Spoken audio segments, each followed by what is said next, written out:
वालेकुम रहमतुल्लाहि व बरकातुहू। दोस्तों, मैं हूं आपका भाई हाफिज गुलाम मुस्तफा सऊदी अरब से। दोस्तों, दो खुशखबरियां। एक, आप लोगों के हज के हवाले से कहां तक मसला पहुंचा है, क्या कोशिशें हो रही हैं। दूसरा, मीना खैमों के हवाले से, मीना खैमों का काम कहां तक पहुंच गया, कितने फीसद हो गया, कितना तैयार हो गया, कितना बाकी है, आप लोगों को पूरी तफसील इस वीडियो के अंदर बताने वाला हूं। लिहाजा आप लोग वीडियो को आखिर तक पूरा सुनकर जाइएगा कि मैंने आप लोगों को कल वाले व्लॉग में बताया था, इंशाअल्लाह एक दो दिन के अंदर अच्छी खबर आने वाली है।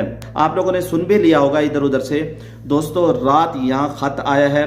सऊदी हुकूमत अगर कोई बात करता है उसकी बात को पूरी तवज्जो से सुनती है। हम यहाँ रहते हैं, सऊदियों को जितना हम जानते हैं शायद कोई ना जानता हो, क्योंकि हम इनके पास रहते हैं। कफीलों के साथ हमारा मामला, हमारा लेन देन है, ये कितनी बात को तवज्जो से सुनते हैं, कितना लेते हैं। कोई कह रहा था जी अब इनसे बात करने की कोई ज़रूरत नहीं है, जीमेल करने की कोई ज़रूरत नहीं है, अब ये जो करेंगे खुद ही करेंगे, अपनी मर्जी से करेंगे, ये किसी की नहीं सुनते, ये किसी के ताबे नहीं है। ऐसी कोई बात नहीं है। सऊदी हुकूमत तो मैंने पहले ही कहा था, उन्होंने कानून ज़रूर बनाया है, लेकिन वो चाहती है आपको यहाँ बुलाए।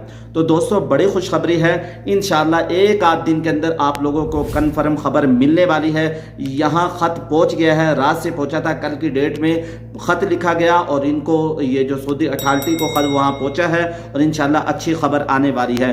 प्राइवेट हुज्जाज कराम के हवाले से डीजी हज का खत यहाँ पहुँच गया है। उस खत को बेहतरीन अंदाज से लिखा है, रहम की अपील की है। लिखने वाले ने खत के अंदर कमाल कर दिया। इंशाअल्लाह अल्लाह ताला के फजल करम से अच्छी खबर आएगी। मौलाना ताहिर शर्फी साहब ने भी फरमाया, देखें दोबारा उम्मीदें लग रही हैं। मौलाना ताहिर शर्फी साहब ने यह फरमाया, जितनी हमारी हैसियत है हम भी कोशिश कर रहे हैं, और वज़ीर मज़हबी उमूर सरदार मोहम्मद यूसुफ साहब भी कोशिश कर रहे हैं। डीजी हज ने भी ख़त लिख दिया। आप लोगों की दुआओं की वजह से मसला ज़रूर हल होगा। दोस्तों, मीना के बारे में आप लोग सुन लें, वहाँ कितना काम बाकी है, कितने फीसद हो गया, आप लोगों को क्या क्या सहूलतें वहाँ मिलेंगी। इंशाल्लाह आप लोग ज़रूर आएंगे। मीना मुज़दलिफ़ा रास्तों में पंखे लगा दिए गए, उन पंखों से ठंडी फुहारें भी आएंगे। लिहाजा आप लोग छाते का इस्तेमाल ज़रूर करें और अपने साथ मीना मुज़दलिफ़ा के रास्तों में पानी ज़रूर रखें। दूसरे नंबर पर दोस्तों, मीना में अभी तक बिजली का काम भी चल रहा है, काम तेज़ी से हो रहा है। इंशाल्लाह 10-15 दिन के अंदर ये काम उन्होंने मुकम्मल करना है। काम ज़ोर शोर पर हो रहा है। नंबर 3, इलेक्ट्रिक ट्रेन भी हाजी इंशाल्लाह इस्तेमाल करेंगे। पाकिस्तान के 80% हाजी इलेक्ट्रिक ट्रेन इस्तेमाल करेंगे, यानी मीना से मुज़दलिफ़ा जाते हुए, और 20% लोगों को बस की सहूलत दी जाएगी, क्योंकि बस ही उनके लिए मुनासिब रहेगी। AC डेस्क भी अंदर लगे हुए हैं, बाहर कूलर लगे हुए हैं, बड़े AC डेस्क भी अंदर लगे हुए हैं। तो अंदर 1.5 टन के AC भी लगे हुए हैं। कालीन नीचे बिछाए जाएंगे, बड़ा खैमा होगा, कालीन नीचे बिछाए जाएंगे, ऊपर सोफे बिछा दिए जाएंगे।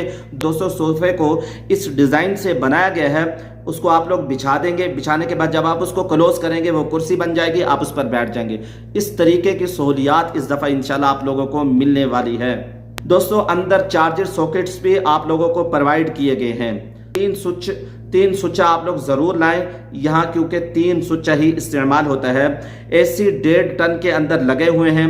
नंबर 7 पर बाहर लाइट भी आप लोगों को प्रोवाइड की गई है, जिसको आप लोग रात को जला लें और दिन को आप लोग उस लाइट को बंद कर दें। 8वें नंबर पर बाहर फायर वाला सिलेंडर भी आप लोगों को दिया गया है। खुदा न खास्ता कहीं आग लग जाती है, कोई मसला बन जाता है, तो उसके ज़रिए से आप लोग आग को बुझा सकते हैं। 9वें नंबर पर अंदर रज़ाइयाँ, कंबल भी दिए गए हैं मौसम के एतबार से, जो मौसम के एतबार से अंदर दिए गए हैं। 10वें नंबर पर अंदर हल्के फुल्के तकिए भी दिए गए हैं, जिसको हाजी इस्तेमाल कर सकते हैं। तो आप लोगों ने मुज़दलिफ़ा में रात गुजारनी है, वहाँ आप लोगों को हवा वाला तकिया, जिसको आप मुंह के ज़रिए से मुंह से हवा भर लेंगे और रात को सर के नीचे रख लेंगे, और रात वहाँ आप लोगों ने गुजारनी है। अपने साथ हवा वाला तकिया भी लाइएगा। 11 नंबर पर हमाम जो है वो बेहतरीन बनाए गए हैं, उसमें शावर भी ऊपर दिए गए हैं, अंदर नहा भी सकते हैं। दोस्तों, जो इंग्लिश कमोड है उसको आप लोगों ने सही तरीके से इस्तेमाल करना है। आप लोग इसका तरीका इस वीडियो में मैंने बताया भी था, देख लें, इस तरीके से ही इस्तेमाल करें। इस्तेमाल करने के बाद उसके ऊपर 2 बटन होते हैं, उन बटनों को आप लोग दबा दें, आएंगे पानी आएगा, जो गंद वगैरह है वो निकल कर आगे चला जाएगा। इससे दूसरे लोगों को परेशानी नहीं होगी। अगर आप लोग नहीं करेंगे ये मामला तो दूसरे लोगों को परेशानी हो जाएगी। लिहाजा सफाई का खास तौर पर ख्याल रखें। देखिए, मीना के अंदर बाज़ सीमेंट वाले रूम हैं, बाज़ कपड़े वाले खैमे हैं। دونوں میں اے سی موجود ہے، دونوں میں نیچے قالین ہے، نیچے صوفے لگے ہوئے ہیں، بہترین نظام ہے۔ اس طریقے سے حاجیوں کو بہترین کچن بھی اندر دیا گیا ہے۔ دوستو اس دفعہ بہت آؤٹ کلاس تیاریاں کی گئی ہیں۔ اللہ تعالیٰ آپ سب لوگوں کو اپنے گھر میں لے کر آئے۔ دوستو دعائیں زیادہ سے زیادہ کریں، آیت کریمہ پڑھیں، انشاءاللہ اس کا رزلٹ آپ لوگوں کو اللہ تعالیٰ ضرور دیں گے۔ 313 مرتبہ آیت کریمہ صبح و شام پڑھیں، حسبنا اللہ و نعم الوکیل 313 مرتبہ پڑھیں، یا حی یا قیوم 313 مرتبہ پڑھ لیں۔ سورۃ یاسین پڑھ کر جو دعا مانگتا ہے اللہ اس کی ضرور قبول کرتا ہے۔ انشاءاللہ آپ ضرور آئیں گے، دعاؤں میں یاد رکھیے گا، اپنی رائے کا کمنٹس باکس کے اندر ضرور اظہار کیجیے گا۔ اللہ آپ لوگوں کو سلامت رکھے۔ السلام علیکم ورحمۃ اللہ وبرکاتہ۔ لبیک اللہم لبیک